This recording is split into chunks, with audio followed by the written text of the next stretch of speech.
Ողջույն։ Անի կենտրոնի Ժիրայր Սարգսյան գրադարան ստուդիայում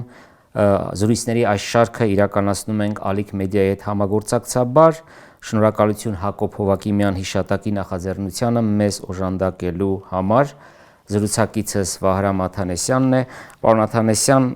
ուզում եմ խոսենք դեկտեմբերի 1-ի միացման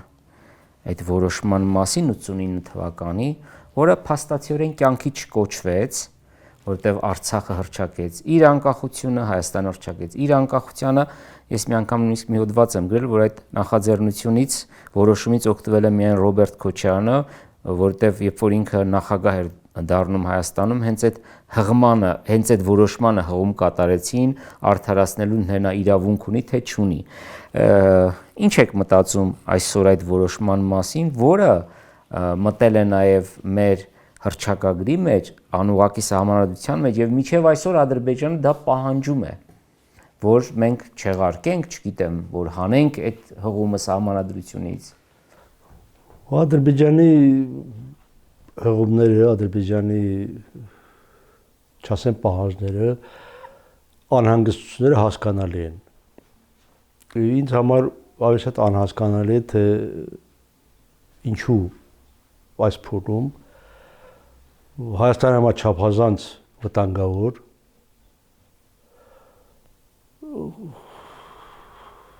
նույնիսկ այն ուժերը, որ սկզբունքորեն այսպես ասեմ, իրենց գաղափարաքաղաքական անցյալով եւ թանուր կողմնորոշման պետք է գոնե Հայաստանի իշխանությունների համար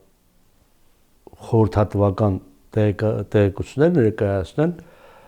միանշանակորեն հանդես են գալիս երկու ձեռքով պաշտպանության այդ որոշման նկատմամբ, որի, ինչպես դուք ճիշտ նկատեցիք, նախ գործառնական նշանակությունը ի սկզբանե էական չէր, իրավական առումով չափազանց խոցելի է մի քանի նկատառումներ, եթե մենք այսօր ներկայացնել ունենք։ Իհարկե ես որպես այդ նստաշրջանի պատմական այդ նստաշրջանի մասնակից Արցախում թե Երևանում։ Երևանում, որտեղ Արցախում նախ հավաքվեց ազգային խորհուրդը, հետո նոր Երևանում տեղի ունեցավ այդ որոշումը։ Ես որքան հիշում եմ, Արցախի ազգային խորհուրդը նման որոշում չի ընդունել։ Ես որպես ազգային խորհրդի անդամ չեմ հիշում օֆիցիալ ինչ-որ քննարկում, որտեղ կդրվեր կամ դրված կլներ Հայաստանի Խորհրդային սոցիալիստական հանրապետության գերագույն խորհրդին նման հարցով դիմելու ինչ-որ նախագիծ։ Որտեղից դա ծնվեց, ինչ եք կարծում, ով էր դրա այդ միտքը տվել, որ գուցե դա պայմանավորված էր Բաքվի դրանից մի քանի օր առաջ որոշումով, երբ որ նրանք ստեղծեցին կազմկոմիտեն, փաստորեն Լեռնային Ղարաբաղ չկար, ըստ իրենց, չէ, հենց այդ ժամանակ ընդունեցին, որ չկա վարչատարածքային բաժանում Լեռնային Ղարաբաղի ինքնավար մարզի։ Չէ, եկեք ժամանակագրությունը չխախտենք, կազմկոմիտեն Ադրբեջանը չի ստեղծել։ Կազմկոմիտեն ստեղծվել է Խորհրդային Միության Գերագույն խորհրդի նոյեմբերի 28-ի որոշմամբ։ Եվ այնտեղ ոչ մի խոսք չկա Լեռնային Ղարաբաղի ինքնավար մարզը ինքնավարություն լուծարելու մասին։ Ընդհակառակ համաձայն խորհրդային իշխանության որոշման ստեղծում էր կազմկոմիտե, որպեսզի Լեռնային Ղարաբաղում վերականգնվի սահմանադրական իշխանությունը։ Այսինքն անցկացվեն մարզային խորհրդի նոր ընտրություններ, ձևավորվի նոր մարզային գործկոմ, գործադիր իշխանություն, որը կընդունի Ադրբեջանի սահմանադրության շրջանակներում այն կարգավիճակը, որ Լեռնային Ղարաբաղին տալիս էր Խորհրդային Միության սահմանադրությունը։ Այո։ Եվ իրոք 3 օր այդ որոշումից 3 օր հետո, նոյեմբերի 28-ից մինչև դեկտեմբերի 1-ը գումարվում է Հայաստանի Գերագույն խորհրդի եւ Լեռնային Ղարաբաղի ազգային խորհրդի համատեղ նստաշրջան ու իհարկե քանի տարվա հեռավորությունից եթե մենք նայում ենք հիմա բազմաթիվ խոցելի զուտ իրավական առումով խոցելի հանգամանքներ ենք տեսնում, բայց այդ օրը, այդ ժամին, այդ պահին մենք չենք կարող այդքան խորագիտակ լինել, դիտողունակ լինել, ընդհակառակը իշխում էր էյֆորիան, զգացմունքայնությունը, բայց մենք նաև պարտավոր ենք, ես կարծում եմ պարտավոր ենք ֆիքսել, թե ինչ պայմաններում է անցել այդ նստաշրջանը։ Դա որքան ես հիշում եմ, գուցե հիշողությունից դավաճանում է, բայց անցկացվել է ներկայիս ամերիկյան համալսարանի Համագումարների այդ պալատում շենքում, որը այն ժամանակ կոչվում էր Շահումյանի անվան, չգիտեմ ինչ պալատ։ Եվ այդ շենքը այդ օրը շրջափակված էր։ լրիվ շրջափակված էր։ Ու Գերագույն խորհրդի պատգամավորները բնականաբար միջև նիստերի դահլիճը ենթարկում էին ինչ-որ մշակման, բեղմ ասած։ Առաջին օրը որոշում չընդունվեց, որտեղ դեբատները չափազանց բուռն էին։ Ընդ որում այստեղ ապավինելով իմ հիշողությանը ես ընդգծում եմ Հրանտ Ոսկանյանի չափազանց կա այդ ելույթը պահպանված չափազանց պրագմատիկ եւ շատ պատասխանատու ելույթը ի տարբերություն Սուրեն Հարությունյանի փաստացի այդ միջոցառման ղեկը պետք է վարեր Կենտկոմի առաջին քարտուղարը, որտեղ դե ֆակտո երկրի իշխանությունը ինքն է իրականացնում, բայց ես չգիտեմ գուցե պայմանավորվել էին, գուցե չէին պայմանավորվել, գուցե Հրանտ Ոսկանյանը ավելի դիտողունակ, ավելի խորագիտակ եւ ավելի կազմակերպված քաղաքական գործիչ կան Սուրեն Հարությունյանը, բայց Հրանտ Ոսկանյանը հիմնավորում էր նման որոշման վտանգավորությունը։ Ոչ թե որ դա Ղարաբաղյան շարժումը կարող ընդհատել, ոչ միայն, այլև ես որքան հիշում եմ Հայաստանի Գերագույն խորհրդի նախագահության նախագահը, նրա պաշտոնը այդպես է, ավելի լայն կոնտեքստ էր դիտարկում։ Թուրքիա, Իրան, Սովետական միություն, Արևելք, մի խոսքով այնպեսի կոնտեքստ, որ ցավոք հետագա իրադարձությունների բանով դիտարկմամբ լույն արդարացված էր այդ բանը եւ այնտեղ տեղի ունեցավ շատ արտառոց մի դեպք ուղղակի որը ես կարծում եմ ուղղված էր Գերագույն խորհրդի նախագահության նախագահի կոնկրետ անձնական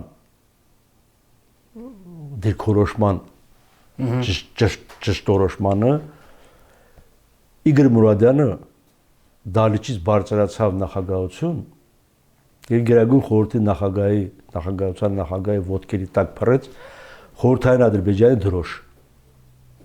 Այդպեսի բան չեմ հիշում։ Հետաքրքիր է պահպանվել են լուսանկարներ, պահպանվել է։ Ես կարծում եմ տեսագրությունը պահպանված կլինի եւ հայտարարվեց, որ այդ դրոշը ոչ թե ինչ որտեղ կարված դրոշ է, այլ գետաշենից բերված դրոշ է։ Այսինքն ռազմավար այս դեկտեմբերի 1-ի այդ որոշումը ընդունելով մենք Ադրբեջանին պարտության ենք մատնում, միթե Հայաստանի Գերագույն խորհրդի նախագահության նախագահը չի ընդունում այդ պատիվը, որ իր առաջ դրոշը ոտքերի տակ փռեց։ Բեմում նախագահություն այս ոտքերի տակ փռեց։ Առաջին անգամ եմ լսում։ Եթե արխիվներին դիմեք տեսագրություն ելի պահպանված կլինի այդ պատկերը եւ այդ բանը էմոցիոնալ պահը ոչ միայն նախագահության այլև դահլիճի ինչ-որ պահպանողական կամ այսօրվա չափանիշով ասեմ պրագմատիկ դեպուտատների վերջին բարերը կոտրեց։ Իսկ դրանից հետո արդեն իրենք չէին կարող այլ բան անել։ Պիտի ենթարկվեին տարերքի այդ էմոցիան արդեն ջնջեց։ Այո։ Ջնջեց։ Եվ երկրորդ կարևոր պահը, որ այսպես քննարկում էր թե լավ որոշում ենք ընդունում, բայց ինչ որոշում ենք ընդունում։ Տեքստ։ Դե առաջարկում էր ստեղծել տեքստի մշակման աշխատանքային խումբ, հետո նորից նիստ գումարել, այդ տեքստը հաստատել բան։ Այստեղ երկրորդ էմոցիոնալ բանը Լևոն Տեր-Պետրոսյանը մտցրեց։ Իր ելույթը պահպանվել է։ Նա կարծեմ վերահատությունից հետո էր եկել Ֆրանսիայից։ Բան ու ելույթ, բայց նա մոտեցավ նախագահության սեղանին, այս պիջակի այս գրպանից հանեց 4 տակ ծալած մի թուղթ, ասես դրեց Հրատ Ոսկանյանի դիմաց, ասեց, ահա, գրել եմ, ավելի լավը չեք գրելու։ Այսինքն կա ինչ աշխատանքային խումբ ստեղծելու ինչ, էսա։ Կամ քվեարկում եք, կամ չեն քվեարկում, էլի, այսինքն իրավիճակը հասվեց սրան։ Ու բնականաբար դրանից հետո բոլոր այն փաստարկները, որ Հրանտ Ոսկանյանն էր բերել ու միջև այդ դեբատների արանքում մեկ կես րոպե, մի քանի վայրկյանանոց միզանսցեններ Սուրեն Հարությունյանն էր անում։ Ստորը իջիկ էս Ադրբեջանի դրոշը Հրանտ Ոսկանյանի ոտքերի տակը դեմոկրատական ուժերի առաջնորդ Լևոն Տեր-Պետրոսյանը ներկայացնում է որոշման նախագիծ եւ ասում է ավելի լավը չեք գրելու։ Իսկ ինչ է մնում այդ նախագահության խորհրդային Հայաստանի իշխանություններին կամ ընդհատել նստաշրջանը ձև չկա ընդհատելու, որտեղ եւ Բաղրամյան պողոտան եւ մանավանդ շենքի շրջակայքը տասնյակ հազարավոր մարդիկ են, չես կարող։ Նույնիսկ բանն էին շրջափակել, ետնադուռը, այսպես ասենք, ելքի ասենք, պատգամավորը թողնի դուրս գա, հագիս գնա իրենց տուն։ Պատանդի կարգավիճակ մոտավորապես։ Հա, իհարկե, եւ էքսեսներ չեմ կարող ասել, որ չեն եղել, խղճի դեմ բան կլինի, եւ հայտնի մշակութային գործիչներ եւ հայտնի գիտնականներ, որ պետք է մասնակցեին մինչև էս պետք է մնային, ծև չկար։ Մի խոսքով, այս էմոցիոնալ պորտկումը, ես հիմա, որ ռետրո նայում եմ, Հայաստանի խորհրդային իշխանությունը կանխելու հնարավորություն չուներ, չեմ ասում, թե նստաշրջանը արգել էր, 30-40 մարդ Բաղրամյան պողոտայում չհավաքվեին, կամ այդ նիստերի բանը, շենքը ամբողջ բանով, պերիմետրով վերահսկողության տակ չլիներ, լիներ նորմալ քննարկում։ Սա Ղարաբաղի ազգային խորհուրդն է, սա Հայաստանի գերագույն խորհուրդն է, Ու այն ժամանակ երևի 300 դեպուտատ կլներ։ Ավելի բանով էր էլի։ Ավելին, գուցե ավելին, հիմա ես էլ չեմ հիշում, բայց գուցե ավելին։ Մանավանդ պատգամավորական կորպուսում ասեք մի 70%-ը բանվորագյուղացիական, այսպես ցուցակով ընտրված մարդիկ որ քաղաքականությամբ չեն կարող զբաղվել, այսինքն կարելի է իմ կարծիքով կարելի է միջին նստաշրջանի գումարումը անցկացնել Ղարաբաղի ազգային խորհրդի նախագահության եւ Հայաստանի Գերագույն խորհրդի նախագահության մոտ փակ քննարկում լավ ընկերներ այս ժամանակվա տերմինով ասեմ այս որոշումը ընդունում ենք հետևանքը ինչ է լինելու վաղը ինչ է լինելու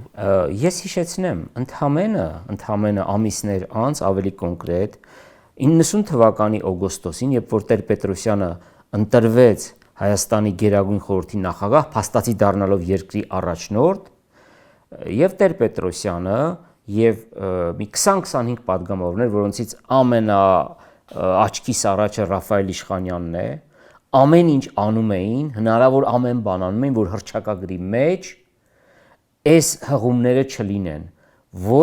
ոչ միացման որոշումը լինի եւ ոչ էլ հղումը հայոց ցեղասպանությանը բայց այդ ժամանակ արդեն Տեր-Պետրոսյանը ենթարկվեց մեկ ուրիշ տարերքի եւ չկարողացավ դեմն առնել իհարկե հիմա այս մասին չենք խոսում ով էլ որ խոսում է մեղադրում են ասում են դուք թաքուն Նիկոլ Փաշինյանին եք պաշտպանում Չէ Նիկոլ Փաշինյանը 89 թվականի եւ 90 թվականին թամից քաղաքականության դպրոցական է ոչ մի կապ չի այո դպրոցական է եղել այո եւ կոմերիտական է եղել չգիտեմ ինչ է եղել այդ տարիներին բայց խնդրի սրացումը 89 թվականին դեկտեմբերի 1-ին է արդեն իսկ արձանագրել, որտեղ երբ ենք արդեն այդ որոշումը ընդունել ենք եւ պետք է վերադառնանք Ստեփանակերտ,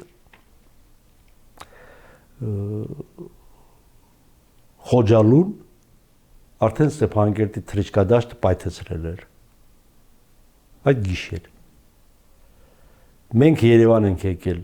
Յակ 40 ինքնաթիռով,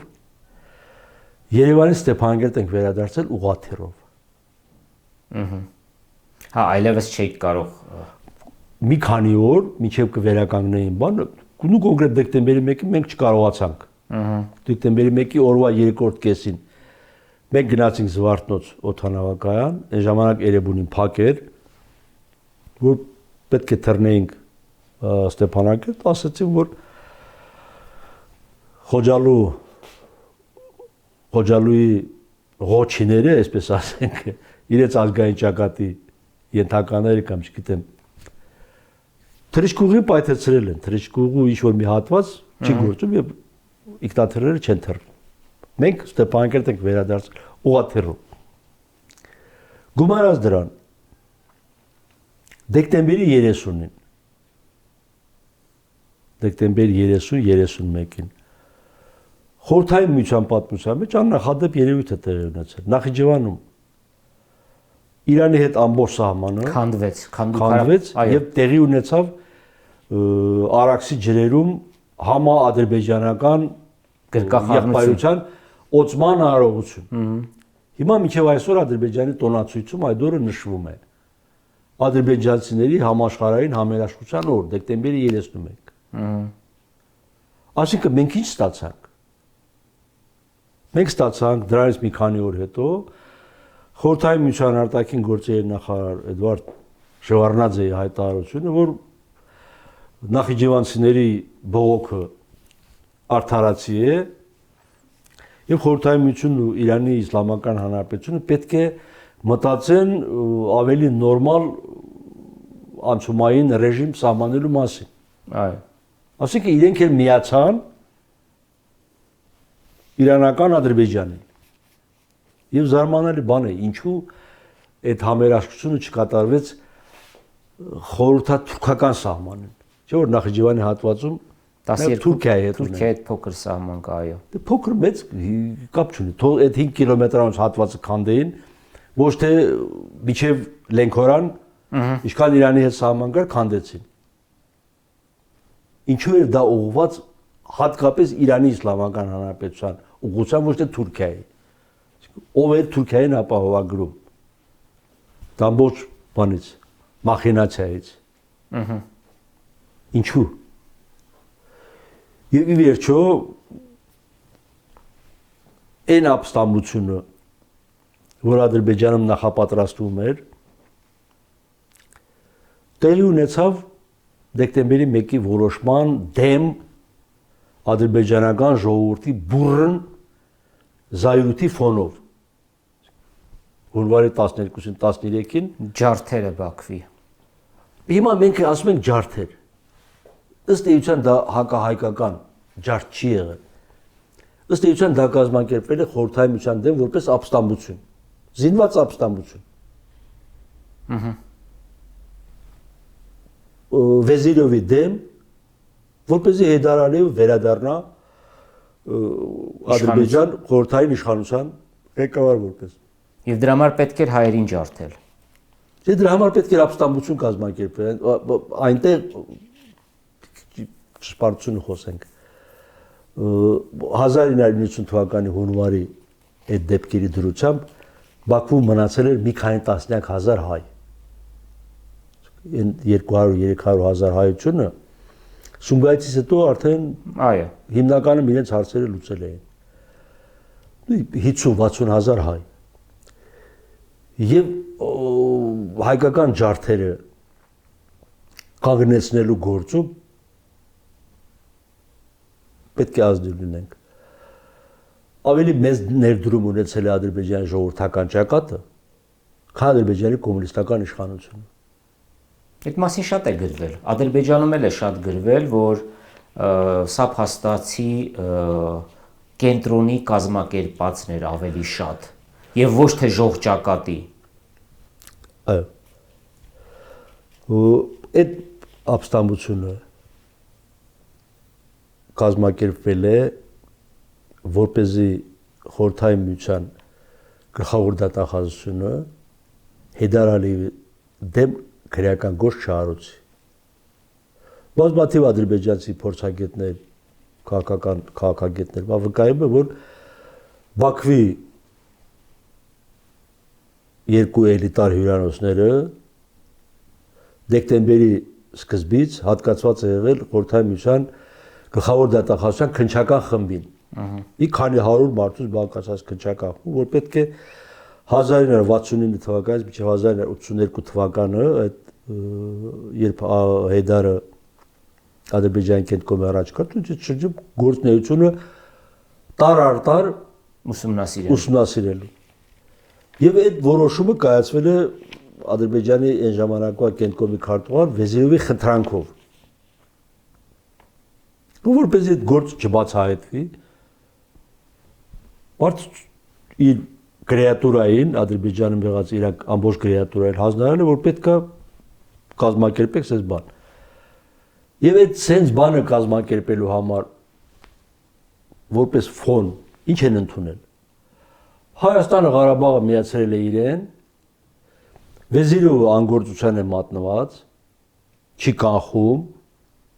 Հայաստանը Ղարաբաղը գրավում է, մենք Վեզիրով են տապալում ենք, բերում ենք նորմալ իշխանություն, որը Ղարաբաղի ադրբեջանապատկանությունը պաշտպանի։ Մոտիվացիան, քաղաքական մոտիվացիան սա է եղել։ Հիմա ես չեմ ասում, եթե մենք դեկտեմբերի 1-ի որոշումը չընդունեինք, Ադրբեջանը դա չէր լինի։ Բայց ուղղակի ժամանակագրությունը սա է։ Հետաքրքրական է, որ դրանից հետո, երբ որ Հայաստանում տեղի ունեցավ ուրեմն անկախության հանրաքվե, Արցախը չմասնակցեց։ Երբ որ տեղի ունեցավ ընտրություններ, առաջին ընտրություններ Արցախը չմասնակցեց։ Ավելին, Արցախը ինքը հռչակեց իր անկախությունը եւ ըստ էության դեկտեմբերի 1-ի որոշումը որպես այդպեսին մնաց թղթի վրա, բայց դա մտավ սահմանադրություն, որը այսօր Ադրբեջանի հիմնական պահանջն է եւ այսօր Հայաստանի իշխանությունները եկեք պարզ խոսենք, այո, ինչ որ ձևակերպումներ են տար, պարզ է, որ սա Ադրբեջանն է մեզ պարտադրում։ Սրա մասին ուղղակի նույնիսկ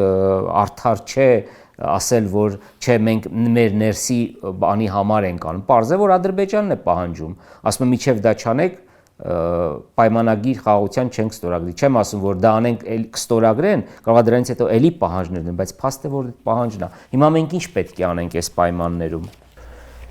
Այս որոշումը ինչ անենք։ Այս պայմանների գնահատականը ըստ էության տրվել է 2016 թվականին։ Եթե հիշում եք, պետք է հիշեք, քարորյա ապրիլյան մարտերից հետո Սերժ Սարգսյանը հայտարարեց, որպես Հայաստանի Հանրապետության նախագահ, որ ինքը հանձնարարում է արտաքին գործերի նախարարությանը, որպեսզի մշակեն Լեռնային Ղարաբաղի հետ ռազմաքաղաքական պայմանագիր, դաշինքի պայմանագիր։ Այդ պայմանագրի աշխատանքային խմբի ղեկավարը եղել է Շավարժ Քոշարյանը։ Փոխարդորդ նախարար, այո։ Մի քանի անգամ հայտարարել է, որ պայմանագիրը մշակված է, պատրաստ է, նույնիսկ այդ կոնտեքստում Հայաստանը գնաց միջազգային պայմանագրերի մասին օրենքի փոփոխության։ Լրացում կատարվեց այնտեղ, որ Հայաստանը կարող է միջազգային պայմանագիր կնքել ոչ միայն միջազգայինորեն ճանաչված սուբյեկտների հետ, պետությունների հետ, այլև ազգային ազատագրական շարժման կազմավորումներ հետ։ Ենթադրեք, դա ֆորմալ առումով թույլ էր տալիս, որ Հայաստանը պայմանագիր կնքի Պաղեստինի ազատագրության կոմիտեի հետ, որ միջազգայինորեն ճանաչված էր։ Բայց այդ գործընթացը կախվեց, չէ՞։ Չգնաց, պայմանագիրը չստորագրվեց եւ ըստ էության ապա լեգիտիմացվեց ամեն ինչ։ Բացահայտորեն ապա լեգիտիմացվեց, դու հայտարարում ես, որ ես կարող եմ Լեռնային Ղարաբաղի հետ պայմանագիր ստորագրել, բայց չես ստորագրում։ Դու արդեն միջազգային հանրության ներկայանում ես որպես կամ ոչ բանակցունակ, կամ շատ բանակցունակ։ Այսինքն դու թողում ես խուսանավելու տեղ, այս կարող եմ ստորագրել, բայց չեմ ստորագրում, եթե այսպես լինի, բայց դա կարող է նաև ընկալումը այնպեսին լինել, որ դու չես ծաղրում միջազգային հանրության, հետ ստորագրում ես գնա ստորագրել։ Մանավանդ երբ հիմա այսպես ռետրո նայում ենք, հիմա միջազգային հանրության բոլոր այսպես պաշտոնական ձևակերպումները ինչ միտք է իշխում։ Ոչ մի պետություն Լեռնային Ղարաբաղի անկախություն չի ճանաչել, այդ թվում Հայաստանը։ Այսինքն հասարակագրումներ արվում։ Չվերաբերում է բուն որոշման։ Ես շատ անկեղծորեն եմ ասելու, շատ անկեղծորեն առանց քաղաքական։ Անկախ նայած Ադրբեջանը դա մեզ պարտադրում է, չի պարտադրում։ Միանշանակ պարտադրում է։ Ես կարծում եմ, որ չի պարտադրում, որովհետև եթե պարտադրության տեղը լինի, մենք էլ ունենք այնպիսի առարկայական առարկումներ, որոնց դեմ Ադրբեջանը ոչինչ չի կարող ասել։ Դա ընդամենը Իլհամ Ալիևը փորձում է ցուցադրել, որ այն քսենց է։ Բայց ինչ է տալիս Հայաստանի սահմանադրության մեջ անկախության հռչակագրի վրա այդ հղումը, չէ, ընդհանրական հղումը։ Ինչ է տալիս։ Ես բերեմ լուրջ առարկություններ, իմ կարծիքով լուրջ առարկություններ։ 1990 թվականի օգոստոսի 23-ի հռչակագիրը Հայաստան չի հռչակել անկախ պետություն։ Գրված է անկախ պետության վերականգնման գործընթացի սկիզբը, մեկնարկ։ Այդ մեկնարկը կարող է կտրվել, չէ՞, այսինքն չհասնել անկախության։ 1 Հայաստանի անկախությունը հռչակվել է սեպտեմբերի 21-ի 91 թվականի սեպտեմբերի 21-ի հանրաքվեի արդյունքներով։ Իսկ Գերագույն խորհրդի որոշումը, որ Հայաստանը այլևս անկախ պետություն է, հիմնվում է սեպտեմբերի 21-ի հանրաքվեի արդյունքների վրա, որին Լեռնային Ղարաբաղ չի մասնակցել։ Չկա։ Երրորդ, ում հետ ես դու միավորվել։ Այդտեղ գրված է, չէ՞, 80 թվականի դեկտեմբերի 1-ից Հայաստանի Խորհրդային Սոցիալիստական Հանրապետության եւ Լեռնային Ղարաբաղի միավորման մասին։ Ինչ է նշանակում Լեռնային Ղարաբաղ։ Երբ դու ունես խորհրդային միության սահմանադրությամբ սուբյեկտ, որը կոչվում է Լեռնային Ղարաբաղի ինքնավար մարզ։ Ինչու այդ որոշման մեջ գրված չի հայկական խորհրդային սոցիալիստական հանրապետությունը եւ Լեռնային Ղարաբաղի ինքնավար մարզը միավորվում են։ 1. Երկրորդ, եթե դու ունես Լեռնային Ղարաբաղի մարզային խորհուրդ, որը 1988 թվականի փետրվարի 20-ին ընդունել է բարձրացրել է Հայաստանի հետ միավորման հարց։ Դու ինչու ես միավորվում Լեռնային Ղարաբաղի ազգային խորհրդի հետ, որը իշխանության լեգիտիմ մարմին չէ։ Ընտրված մարմին չէ։ Ես ասում եմ լեգիտիմ չէ։ Ես ընտրություններով չի եղել այդ։ Ես եղել եմ այդ բան ազգային խորհրդի անդամ եւ կարող եմ վկայել, որ այդ ազգային խորհրդի 50 քանի անդամները ընտրվել են ցուցակով։ Բաց քվեարկությամբ, այսինքն Մաքսիմ Գորկու անվան դրամատիկական թատրոնի դահլիճում, այսինքն։ Այո։ Սա չի կարելի համարել իշխանության մարմին։ Սա կարելի է համարել, չգիտեմ ինչ, ոչ ֆորմալ, բայց Հայաստանի Գերագույն խորհուրդը եւ Լեռնային Ղարաբաղի ազգային ժողովը որոշում ընդունեն։ Մանավանդ ես հիմա գաղտնիք չեմ բացահայտելու, բայց այս մասին ոչ մեկը, որքան ես տեսնում եմ, չեն խոսում։ Խորհրդային միության Գերագույն խորհուրդը Հայաստանի Գերագույն խորհրդի եւ Լեռնային Ղարաբաղի այդ որոշումը 1 օր հետո ճանաչել է ԽՍՀՄ սահմանադրության հակասում։ Դու ի վերջո այդ որոշումը հակասում է նաեւ խորհրդային Հայաստանի սահմանադրությանը։ Այսինքն այդ որոշումից հետո Հայաստանի Գերագույն խորհուրդը պետք է Հայաստանի խորհրդային սոցիալիստական հանրապետության սահմանադրության փոփոխություն ընդուներ։ Սահմանադրությամբ ամրագրեր, որ Լեռնային Ղարաբաղը Հայաստանի խորհրդային սոցիալիստական հանրապետության մաս է կազմում, գոնե, որպեսզի դա իրավական ուժ ունենար։ Այս քայլերը չեն կատարվել։ Ավելին, հիմա Հայաստանում որևէ մեկը համարձակություն ունի խոսելու այն մասին, որ ի վերջո 1991 թվականի սեպտեմբերի, եթե չեմ սխալվում, 24-ին կամ 25-ին դուք Ժելեզնավոցկում ստորագրել եք կոմունիկե, հուշագիր, այո, որտեղ դուք պարտավորվել եք վերացնել Լեռնային Ղարաբաղի մասին հակասահմանադրական որոշումները, բայց դա մենակ մենք չէ, նաև Ադրբեջանը, այո, դա համատեղ է եղել, այո։ Փոխադարձ դրա համար եմ ասում, որ մենք էլ առարկություն ունենք Ադրբեջանին ասելու։ Այո։ Բայց որպեսզի մենք Ադրբեջանի հետ առարկություն ներկայացնենք, մենք պետք է Ժելեզնավոցկի կոմունիկեի մասին խոսենք։ Ասենք եղբայր, դուք եք ստորագրել։ Հայաստանի Հանրապետության նախագահ 1 հայգես հայկական կողմն եմ ասում։ Լեռնային Ղարաբաղի մարզային գործկոմի նախագահ Լեոնարդ Պետրոսյան, Լեռնային Ղարաբաղի քաղաքական ուժերի ներկայացուցիչ Ռոբերտ Քոչարյան,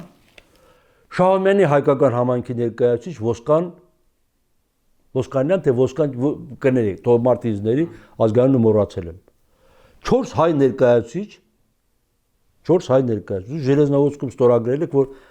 պետք է վերանայենք Լեռնային Ղարաբաղի մասին խորհրդային միության սահմանադրությանը հակասող որոշումներ, այսինքն մենք պետք է գանք այն ստատուս քվոյին, որ եղել է 88 թվականին։ Ժելեզնավոցկ 91 թվական, սեպտեմբեր 24 կամ 25։ Հիմա ինչ է ձեզ Ընդ որում դա եղել է Ելցին-Նազարբաև Ստեփանակերտ այցից անմիջապես հետո։ Ես չեմ ասում Ելցին-Նազարբաև եկան Ստեփանակերտ, հետո վերադարձան Կիրովաբադ։ Կիրովաբադից իրենք թռել են մի ոտ։ Մենք էլ պատվիրակություն Երևանով, այո, ճիշտ է, այո։ Թեև ես տեղեկություն ունեմ, դա ստույգ տեղեկություն չի, որ հայկական Ղարաբաղի հայկական պատվիրակությունը Կիրովաբադից է թռել մի ոտ։ Ոչ թե Հայաստանի նախագահի պատվիրակության հետ, այլ Կիրովաբադից է թռել մի ոտ։ Կամ Նազարբաևի հետ, կամ Ելցինի հետ, չգիտեմ։ Հիմա ինչի մասին է խոսքը։ Պարոն Աթանասյան, այստեղ կանգ առնենք, զրույցների այս շարքը կշարունակենք, հետաքրքիր կետի վրա կանգ առանք։ Մենք բացում ենք պատմության մեր շատ չխոսված էջեր, միանշանակ չի ընկալվելու, բայց ես կարծում եմ պետք է ազնիվ լինել եւ պատմությունը ներկայացնել ամբողջական իր բոլոր երեսներով։ Զրուցում էի Վահրամ Աթանասյանի հետ, շարունակեք հետևել մեզ։